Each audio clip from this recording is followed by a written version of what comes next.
Jerry Rice catches a pass for 31 yards. Roger Craig catches a pass for 40 yards. And holy crap, Louis Mills just intercepted Joe Montana in the end. Oh, no, he dropped it.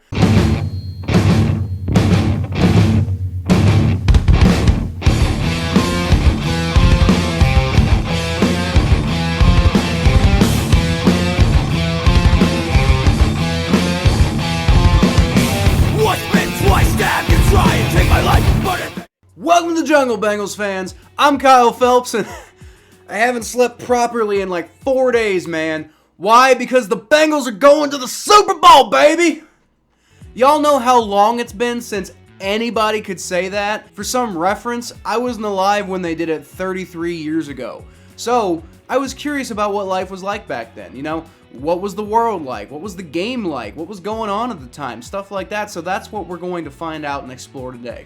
Before we get into that, I'd just like to ask that you like the video and subscribe to the channel if you're enjoying the content. It really helps my channel out, and it helps you to be the first to know when we put out awesome videos just like this. We got one more preview with our excellent team of correspondents. It's going to be a new correspondent this week to preview Super Bowl 56 between the Cincinnati Bengals, damn man, and the Los Angeles Rams on Thursday. I'll probably have some sort of reaction video for you guys a few hours after the Super Bowl is over. I'm not sure exactly what it's going to be because it's going to be on the spot, and it's probably going to go up at like 2 a.m. because I'm going to be partying with my friends during the game because as I said, I'm not spending the Super Bowl with the Bengals in it for the first time in my entire life. I'm on YouTube. I'm just not going to do that. But we're going to get some sort of content up for you guys because I know you're going to want to see, like if they win, you're going to want to see my reaction. If they lose, you're probably going to enjoy seeing my pain, because that's what you're going to see. I remember one of my most watched videos since I've been doing this channel was when we lost to the Jets, and everybody just tuned in to watch me be sad about losing to the Jets. So we'll do the recap for the game on Monday, and we're going to do a look back at the 2021 NFL season on Tuesday for our normal NFL content that we do at the end of each NFL week. As always, there's going to be Battle of Ohio podcast clips on the off days, and after that, I'm not really sure what the off-season schedule is going to be like. I'm going to be putting out a lot of content, though, so make sure you subscribe so that you don't miss any of it. January 2nd, 1989. That was the date, the last time that the Cincinnati Bengals played in the Super Bowl. The number one song on the charts was Two Hearts by Phil Collins.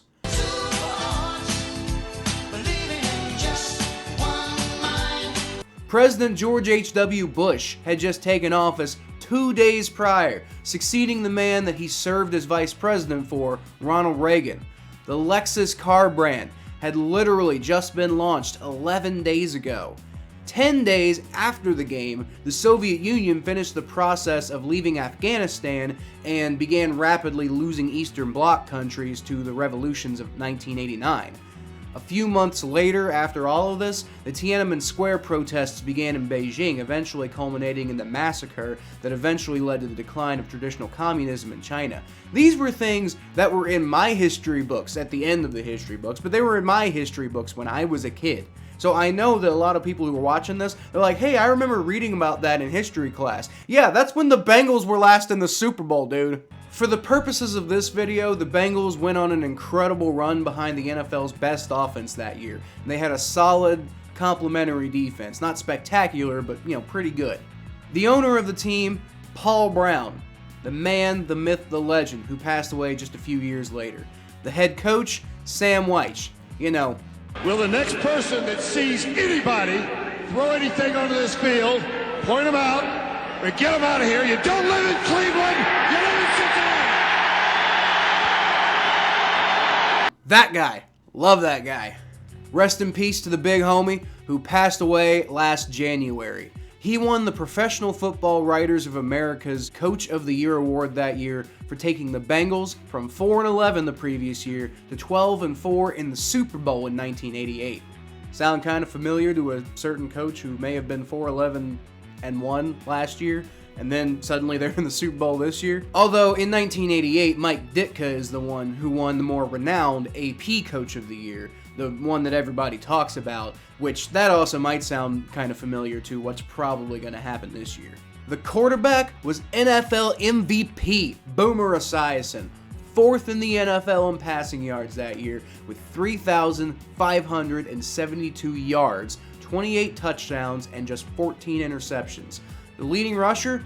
No, it wasn't four-time Pro Bowl running back James Brooks, although he was on the team and he was a big part of things. But it was second-team All-Pro fullback Ickey Woods with 1,066 yards and 15 touchdowns. The man only started 10 games that year. At left tackle, you had arguably the greatest offensive lineman of all time in Anthony Munoz, the 8-year veteran at that point who literally nobody knew how to beat at the time. Damn, we could really use him this year, actually. You know, I know Jonah Williams is awesome, and I know Riley Reif was pretty good when we had him at right tackle, but Isaiah Prince is not doing well. And so if you could just I'm sure Jonah wouldn't mind moving over to right tackle if 8-year veteran, maybe not current Anthony Munoz, but 8-year veteran Anthony Munoz walked in that building and was like, hey guys, I'm ready to play. Jonah would be like, all right, I'll move over for you. Also, I want to shout out that Bengals number 22 at cornerback, which was Eric Thomas, who had a key interception in the Bengals Week 14 game against the San Diego Chargers. The Bengals went on to win that game after the interception, and they clinched the AFC Central over the Cleveland Browns. AFC Central. Man, just going off the list of how old this game was. Also, the legend Tim Krumrie, who tragically broke his leg in brutal fashion during the game and refused to go to the hospital so that he could stay and support his teammates for the biggest game of their lives, only being convinced to eventually leave because the paramedics told him he might go into shock. It was truly a wild game, man. The NFL was a much different place back then. Like I said, Boomer won the NFL's MVP award despite throwing for under 3,600 yards on the year. They had a couple of high-flying games, like the 45-21 beatdown of the LA Raiders in Week 5, and the 44-21 beatdown of the Houston Oilers back in Week 8. And damn, man, if those two team names don't illustrate just how long ago that this game was, I don't know how to help you. But the point that I was trying to make, though, was that high-caliber offense back then didn't quite mean the same thing that it does now. The rules back then were a lot more friendly to defenses, so you could play the wide receivers a lot harder on defense back then than you really can now. They had a lot of games during that year where they couldn't even break the 30-point mark, and they only scored 21 points in both of their playoff games up to this point, which came against the Seattle Seahawks, who were in the AFC back then, and then in the AFC Championship, the Jim Kelly, Marv Levy Buffalo Bills, before they went on to host 4 straight Super Bowls and then lose them all. So the 49ers got the ball first in this game, and the Bengals defense did a really good job on that first drive. The 49ers were only able to gain about 13 total yards before having to punt the ball back to the Bengals, and then the Bengals offense, they took the ball and they kind of started out hot, but they kind of stalled out at the 49ers 39-yard line. And from there, they punted the ball from the 39. Damn, they didn't trust Jim Breach to kick a 56-yard field goal. To be fair to Jim Breach, I'm not trying to call him out or anything like this. He was a great kicker for his era. The longest one he'd ever hit was 53, so I can imagine you're like, oh, 56, that's way longer than the longest one you've ever kicked before. So I don't think we got to punt the ball now and hope that our defense can stop them. But I just cringe to think what could have been if Evan McPherson was the Bengals kicker back then. Instead, the 49ers went on to put up the first points of the game with a field goal of their own, and suddenly the game's 3-0. The Bengals and Niners both did a whole lot of nothing over the next couple of drives, other than 49ers kicker Mike Kofer whiffing on a 19-yard field goal, until Jim Sco forced Roger Craig to fumble after a 16-yard catch. Problem is, this supposedly all-time great Bengals offense that couldn't do a damn thing in this game, especially with that opportunity, had to punt the ball right back to the 49ers. To be fair, though, that fumble probably did save the Bengals from allowing another field goal for the 49ers, so it kind of kept them, a little bit more in the game, which they would have been in anyway if they could get touchdowns, but the offense was not here to play for this game. The 49ers ended up giving the Bengals the ball in excellent field position late in the second quarter on a 37-yard punt to the 49ers' 44-yard line. It's just you can't trust kickers or punters back then, apparently. Boomer found wide receiver Tim McGee to set the Bengals up in easy field goal range for Breach, you'd think. And, he did convert the opportunity. So now we're 3-3, and that's how we're going into halftime. It's just riveting stuff, right? Trust me, riveting stuff is gonna come unless you're a Bengals fan. Let's look at Boomer Esiason's stats. That is not much to be proud of. So, the Bengals got the ball back first in the second half and put together a long, winding 10-minute drive that culminated in a 43-yard field goal for Jim Breach. Ugh. But, hey, you know what? We've got the lead now, at least. You know, all we got to do is keep managing this game and try not to make any crucial mistakes. I really think, honestly, the way this defense is playing, we might be able to squeak it out and go get a... Boomer threw an interception. To Bill Romanowski, by the way, who I didn't even realize started his career with the 49ers.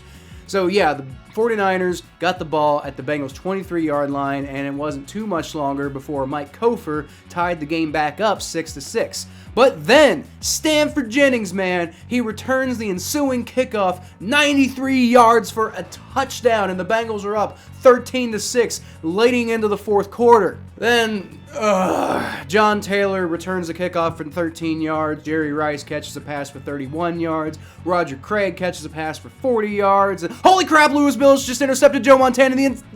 No, he dropped it. Fuck. Oh, well, I'm sure that's not going to come back to haunt us later, right? But then Montana found Rice for the game-tying touchdown, and it's 13-13. This defense was playing so well all game, and they just fell apart. I'll tell you what, though, man. Special teams was an absolute disaster for the San Francisco 49ers in this game.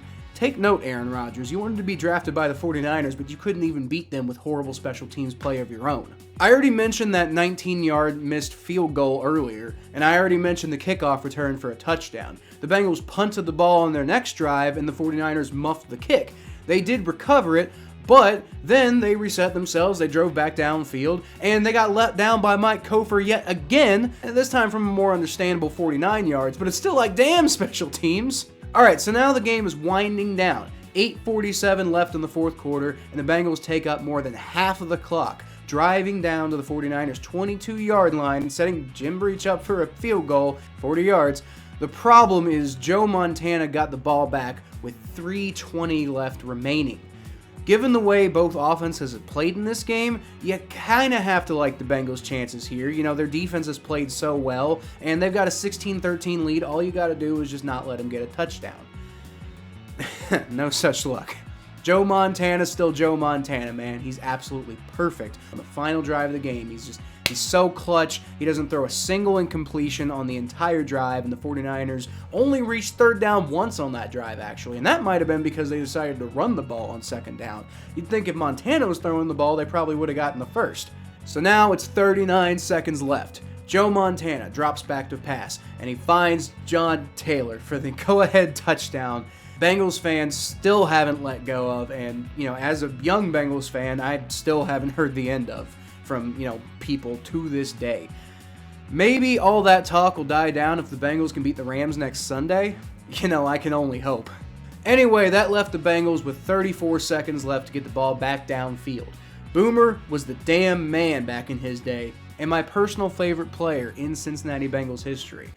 But he's no Patrick Mahomes, man. Patrick Mahomes got the ball down and tied the game in 13 seconds.